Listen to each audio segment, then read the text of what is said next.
Assalamualaikum warahmatullahi wabarakatuh.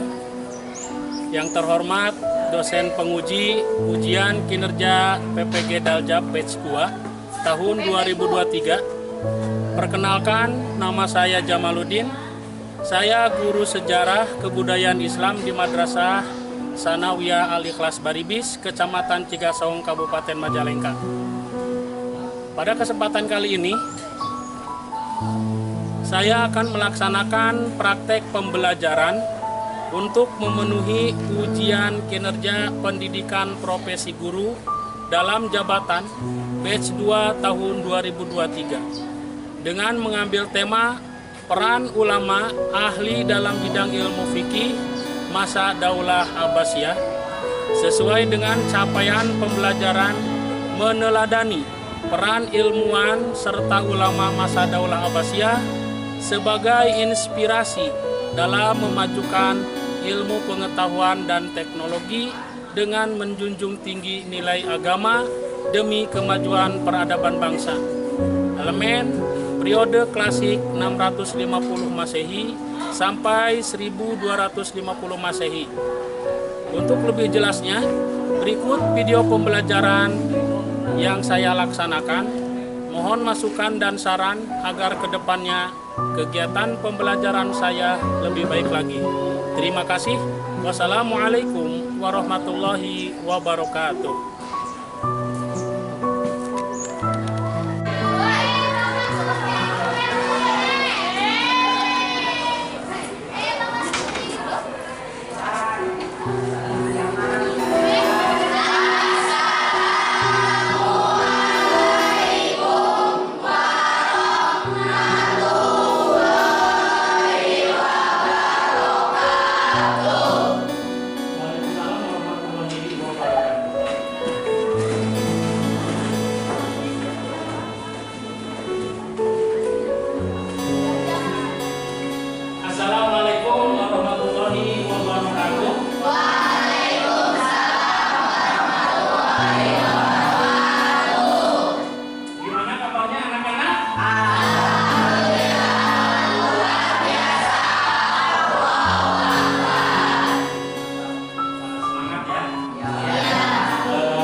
Mempelajari materi tentang bab terakhir di semester kedua ini, ya, tentang ulama muslim masa dinasti Abbasiyah. Tetapi sebelum kita belajar, marilah kita berdoa dulu. Silakan ketua kelas untuk memimpin doa. Sebelum belajar, mari kita berdoa. Dimulai.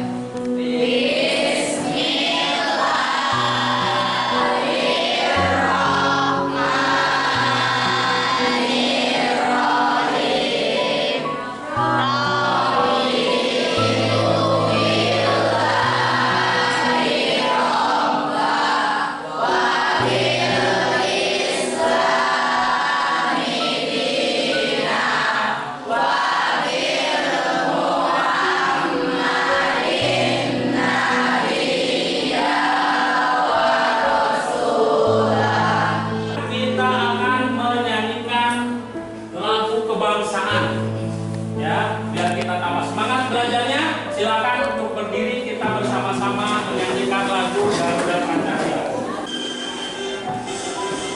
Garuda Pancasila, akulah pendukungmu, Kamio proklamasi, sedia berkorban untukmu, Pancasila.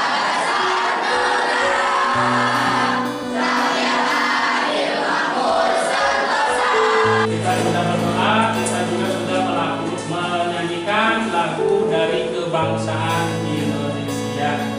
Untuk itu Bapak akan absen dulu ya.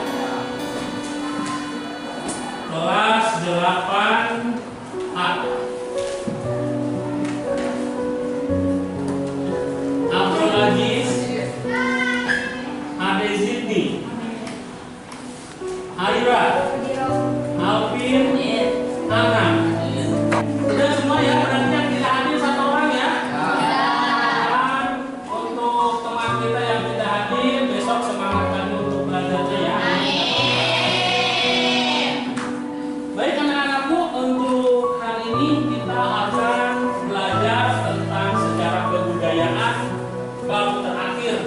di semester pertama ini mengenai ulama ilmuwan dan ulama muslim masa dinasti Abbasiyah.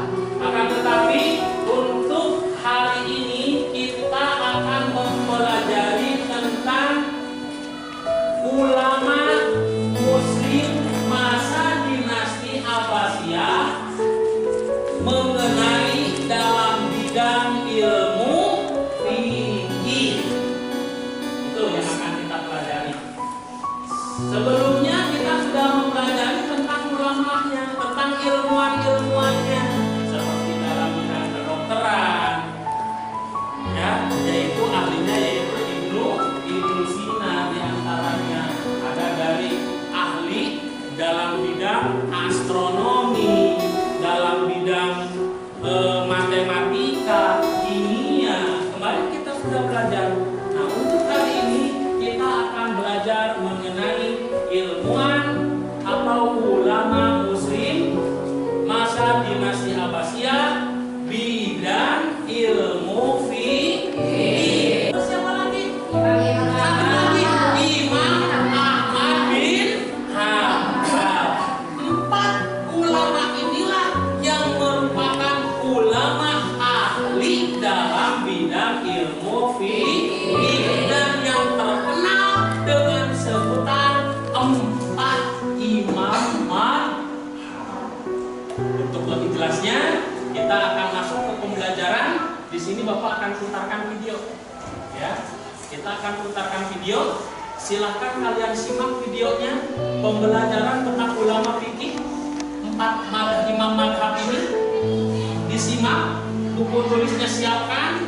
Yang menurut kalian apa yang disampaikan dalam video ini penting, silakan catat, ya. Silakan dicatat, disimak dengan baik-baik.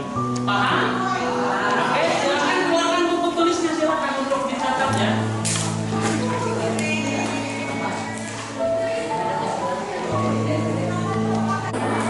Sampai bin Sultan dikenal sebagai Abu Hanifah dan lahir di Kufah, Irak pada tahun 80 Hijriah atau 899 Masehi dan wafat di Baghdad, Irak tahun 110 Hijriah atau 768 Masehi. Sebagai pendiri mazhab Hanafi, beliau hidup di masa transisi dinasti Umayyah dan dinasti Abbasiyah. Abu Hanifah merupakan seorang tabi'in generasi setelah sahabat Nabi karena pernah bertemu dengan sahabat Nabi, di antaranya bernama Anas bin Malik, dan meriwayatkan hadis darinya. Selanjutnya Imam Hanafi disebut sebagai tokoh yang pertama kali menyusun kitab fikih berdasarkan kelompok-kelompok, mulai dari bab kesucian atau taharah, sholat dan seterusnya, yang kemudian diikuti oleh ulama sesudahnya seperti Malik bin Anas, Imam Syafi'i, Abu Dawud, Bukhari, Muslim dan sebagainya. Mazhab Hanafi dan fatwa-fatwanya disebarluaskan oleh guru-gurunya sehingga tersebar luas dan dikenal sebagai salah satu mazhab yang baru. Di antaranya yang terkenal adalah Muhammad bin Al-Hasan Al-Zaituni, guru dari Imam Syafi'i. Karya-karya yang ditinggalkan oleh Imam Hanafi di antaranya Al-Alim wal Mu'tam dan Musnad Fiqhul Akbar. Dalam menetapkan hukum, Imam Hanafi menggunakan metode berdasarkan Al-Quran, Sunnah Rasul, fatwa sahabat, istihsan, ijma dan urf.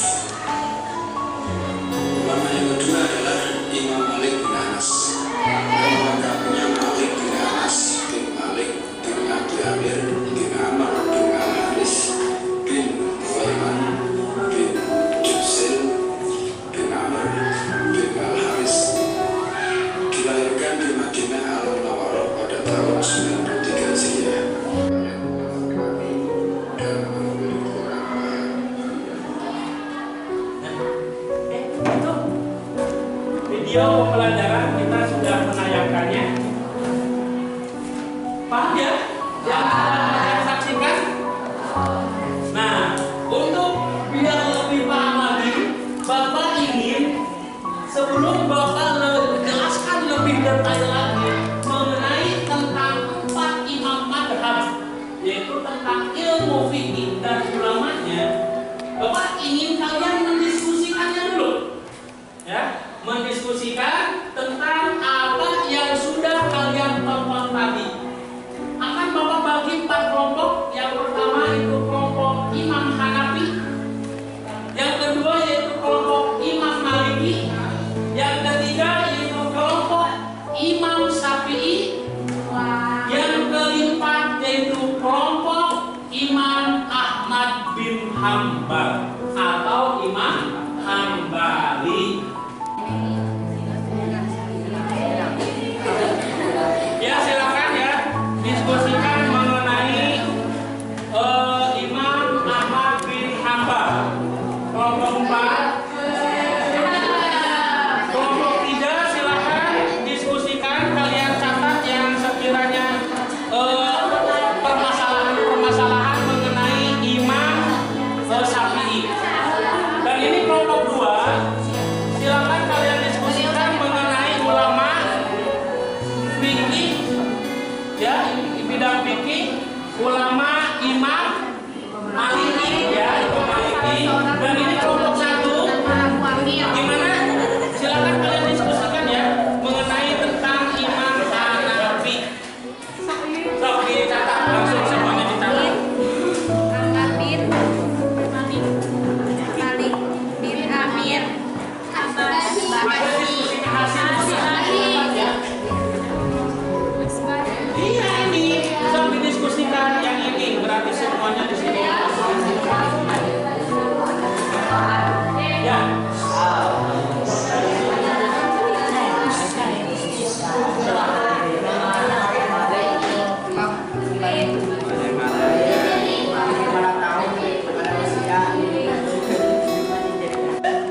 Hasil diskusinya udah selesai? Udah. Yang kelompok ini sudah belum? Oh ya, yang kelompok 1 udah? Oke, baik. Kalau sudah selesai, Bapak harapkan hasil diskusinya kalian pertanggungjawabkan di depan kelas dengan cara mempresentasikannya di depan. Siapa yang pertama yang ingin maju ke depan terlebih dahulu? Ayo, silakan cepat. Angkat tangan. Ya, kelompok 2 silakan. Perwakilan aja 2 orang aja. Ya. Yuk, 2 orang aja silakan maju ke depan.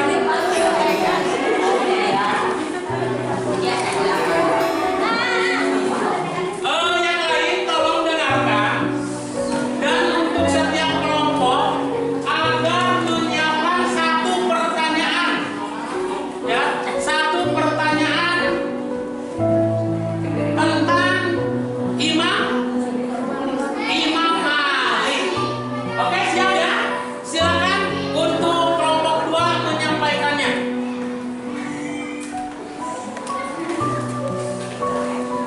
Tunggu di luar.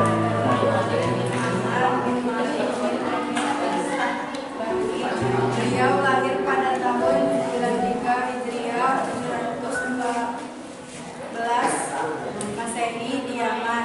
Ibunya bernama Siti Aliyah bin Ibrahim bin Abdurrahman bin Syria. Kakeknya merupakan salah seorang sahabat Nabi yang bernama Abu Amir. Imam Malik berguru kepada ulama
imam madhab.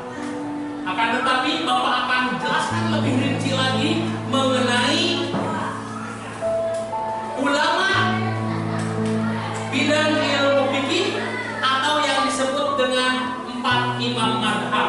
Yang pertama yaitu Imam Hanafi, memiliki nama asli Nu'man Ibnu Sabit Al-Kufi. Lahirnya di Irak, tepatnya di kota Kufa pada tahun 80 Hijriah atau bertepatan dengan 699 Masehi. Ayahnya bernama Thabit bin Zawdi Al-Farisi. Nah, Imam Ibnu Hanifah itu hidup pada 2 zaman atau 2 dinasti. Lahir pada masa dinasti Umayyah dan wafatnya pada masa dinasti Abbasiyah. Itu Imam Ibnu Hanifah. Nah, Imam Abu Hanifah itu merupakan bukan seorang pejabat, bukan seorang konglomerat, akan tetapi Imam Ibnu Hanifah itu merupakan atau lahir dari keluarga pejabat. Imam Abu Hanifah itu dikenal seorang ahli yang jujur, sangat tawadhu, dan sangat teguh memegang ajaran. Bahkan Imam Ibnu Hanifah juga seorang yang sangat rajin dalam hal menuntut ilmu. Semua ilmu yang berkaitan dengan keagamaan dipelajarinya, mulai dari hukum agama, ilmu kalam. Beliau juga dikenal sebagai salah satu ulama yang memiliki tingkat kecerdasan yang tinggi sejak dari proses belajar hingga dikenal sebagai imam madhab. Itulah Imam Ibnu Hanifah. Nah, pernah di penjara. Imam Ibnu Hanifah ini pernah di penjara pada masa dinasti Umayyah. Kenapa di penjara? Karena ditawarin oleh pemerintah dinasti Umayyah menjadi gubernur. Akan tetapi Imam Ibnu Hanifah itu menolak, tidak mau. Atas penolakan itu akhirnya Imam Ibnu Hanifah dipenjara. Akan tetapi beliau bisa dibebaskan atas bantuan penjaga penjaranya. Bebas sehingga berakhirlah dinasti Umayyah dan berdirilah dinasti Abbasiyah. Pada masa dinasti Abbasiyah, Imam Ibnu Hanifah juga ditawarin menjadi qadhi atau menjadi hakim. Akan tetapi Ibnu Hanifah menolak. Dan pada saat itu atas penolakannya Imam Ibnu Hanifah juga dipenjara. Bahkan dalam satu riwayat Imam Ibnu Hanifah meninggal dalam penjara. Ya. Karyanya yang terkenal dari karya Ibnu Hanifah yang pertama yaitu kitab Al-Mawsuf, kitab Al-Jami' As-Shaghir, kitab Al-Jami' Al-Kabir, kitab Al-Syarh As-Syiq, ya, kitab Al-Syarh Al-Kabir, ya, kitab Al-Mahari, kitab Al-Surut, dan kitab Al-Ahkam. Ini merupakan karya dari seorang ulama besar yang bernama Imam Ibnu Hanifah. Ini meninggalnya Imam Abu Hanifah meninggal pada tahun 150 Hijriah. Ya, 150 Hijriah menurut Imam Nawawi. Beliau meninggal ketika berada di dalam tahanan. Jenazah Abu Hanifah dikebumikan di makam perkuburan Al-Faizaran di timur kota Baghdad. Kedua yaitu Imam Malik. Ya, Imam Malik memiliki nama asli yaitu Abu Abdullah bin Malik Hanafi. Yang ketiga yaitu Imam Syafi'i. Ya, Imam Syafi'i memiliki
65, Masehi dalam usia 77 tahun.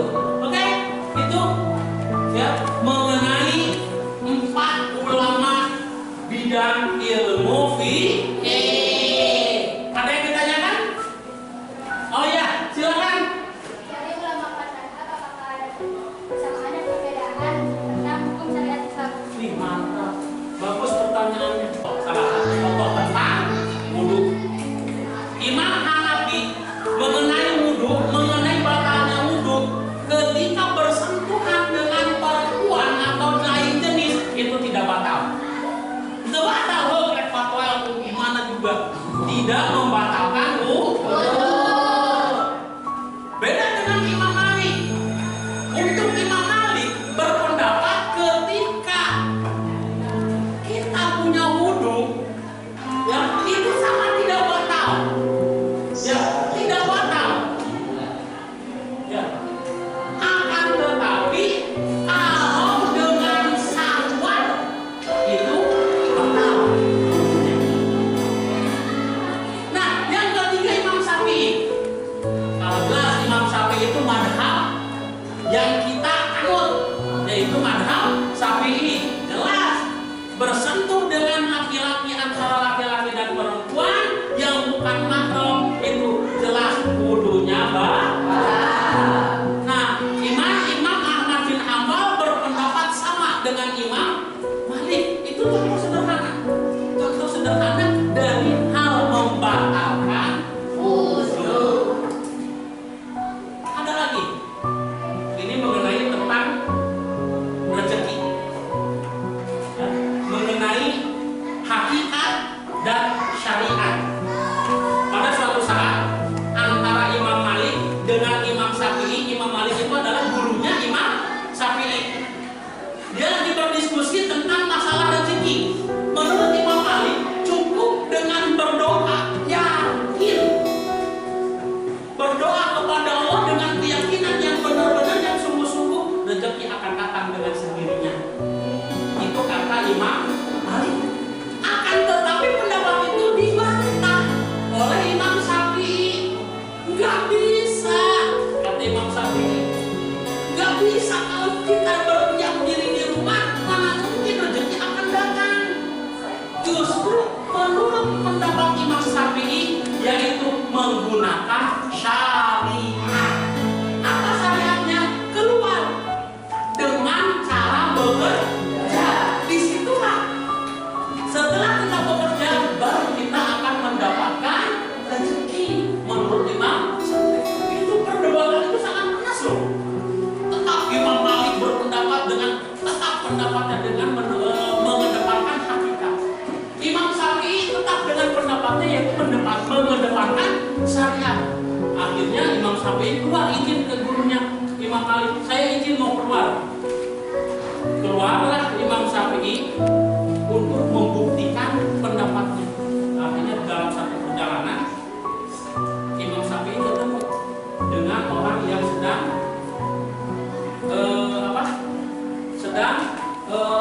panen anggur.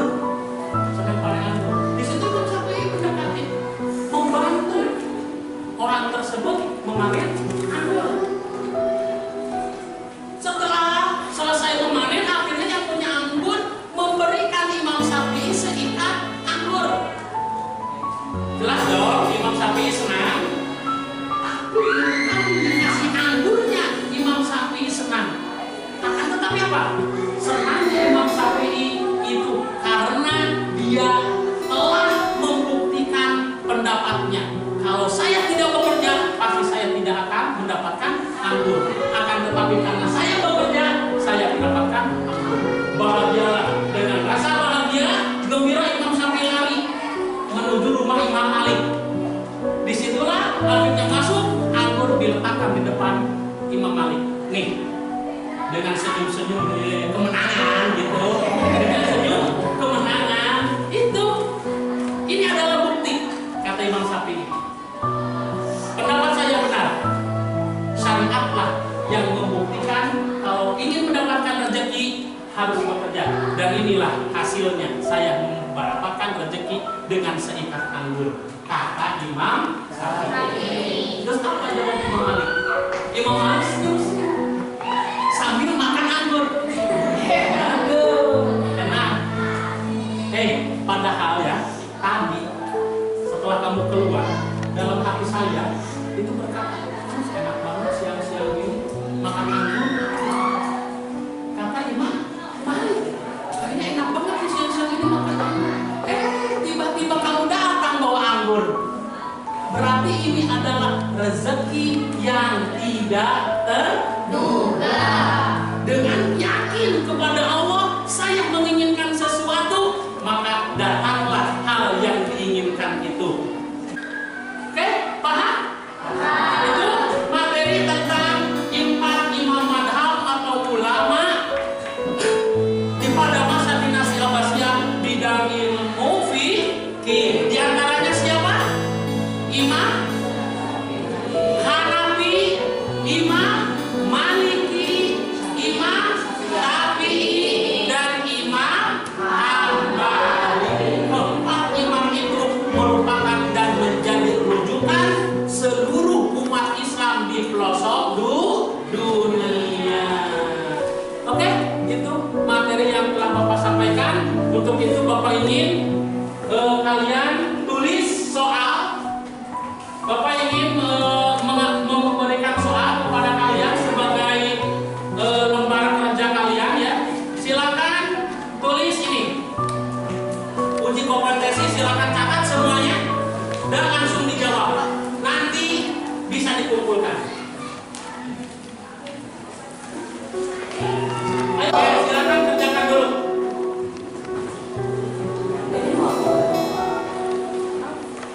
Gimana udah selesai? Iya, dikumpulkan per kelompok.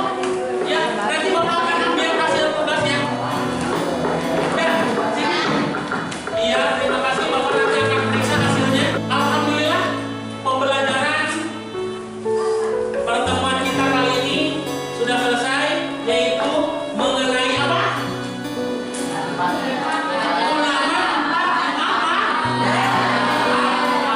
Ulama pada masa dinasti Abbasiyah bidang ilmu fikih. Gimana pembelajarannya? Asik nggak?